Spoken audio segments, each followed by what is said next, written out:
BR News 24 में फिर से आपका स्वागत है। जैसा कि पहले भी मैंने आपको बताया कि हिंदुस्तान में लोकसभा चुनाव का महापर्व चल रहा है और आज हम हैं सिरसा लोकसभा क्षेत्र में और हमारे साथ कुछ कांग्रेस के कार्यकर्ता हैं, नेतागण हैं। आइए बात करवाते हैं उनसे। क्या नाम है जी आपका? नरेश डरोलिया है।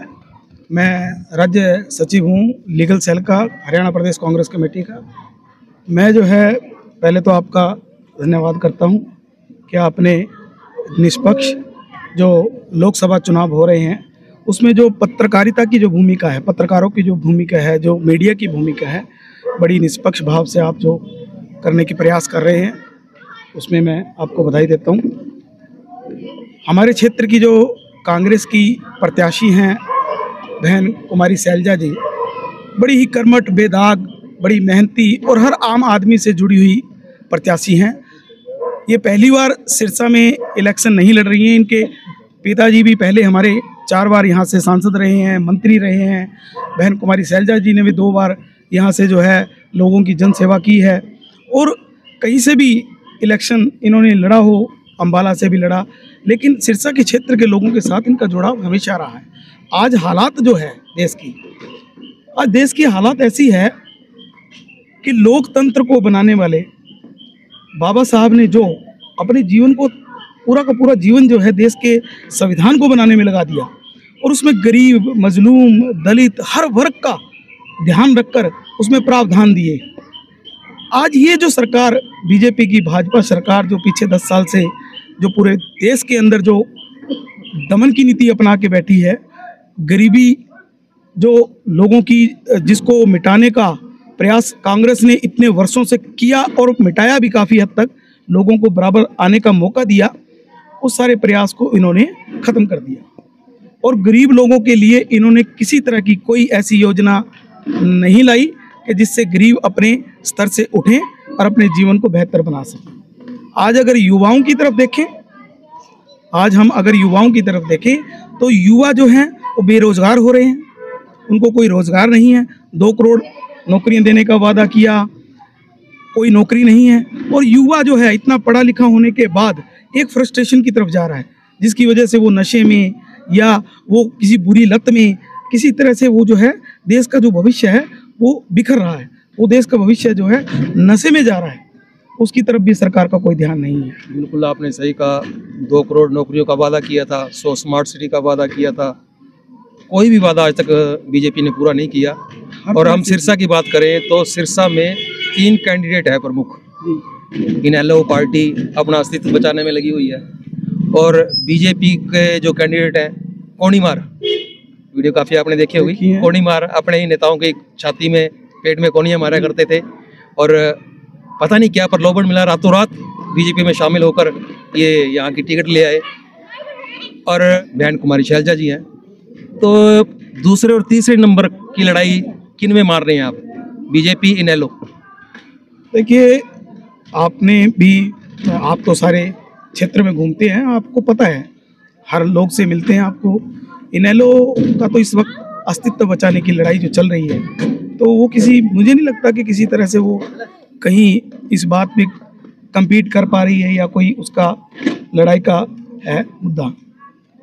रही बात भाजपा की, तो आज अगर हालात देखें हमारे क्षेत्र की, अगर हमारे सिरसा कॉन्स्टिट्यूंसी की अगर बात करें तो भाजपा को भी आज यहाँ अस्तित्व बचाने की जो लड़ाई लड़नी पड़ रही है, क्योंकि जहाँ जा रहे हैं ये जनसभा करने की तो हिम्मत छोड़ ही दी है इन्होंने।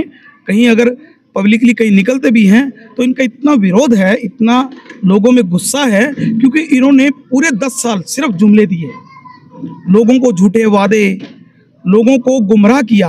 अगर आप रोजगार की बात करोगे तो ये इधर उधर धर्म की राजनीति करने लगेंगे। आज मुद्दा देश का है, धर्म का नहीं।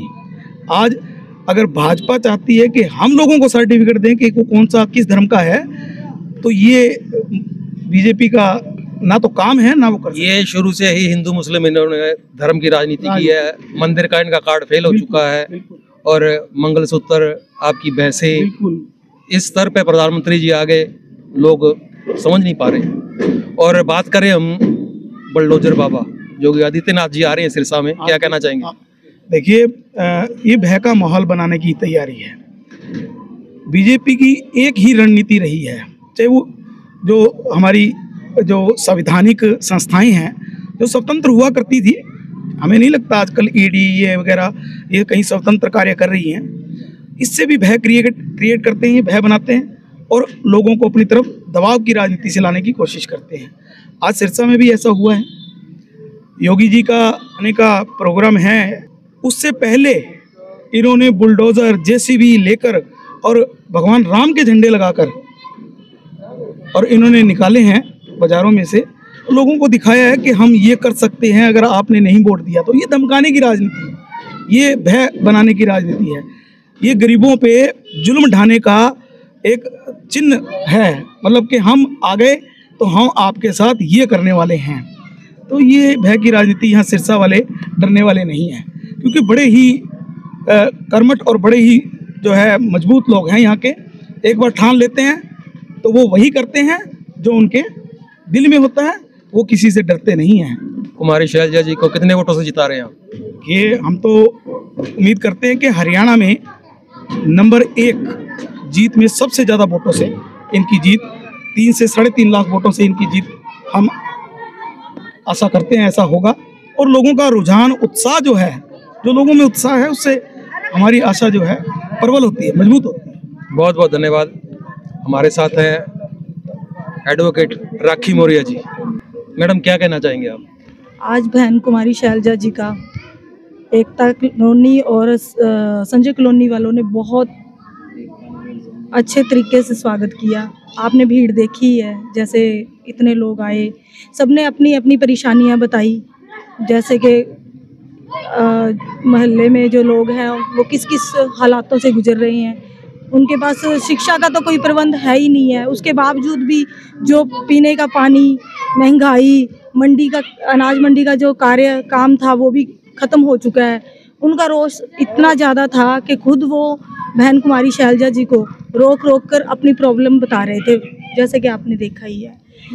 बीजेपी की जो सरकार है उसकी जो रणनीति है वो क्या कर रहे हैं कि धर्म के नाम पर एक दूसरे को लड़ा रहे हैं, राम का नाम लेकर राजनीति कर रहे हैं और जो महिलाएं हैं उनके मंगलसूत्र तक छीनने की बातें हो रही हैं। और जैसे कि आप देख रहे हो कि हालात इतने गंभीर कर दिए हैं कि हर वर्ग का बंदा, हर वर्ग के जो लोग हैं वो हर तरह से परेशान हैं।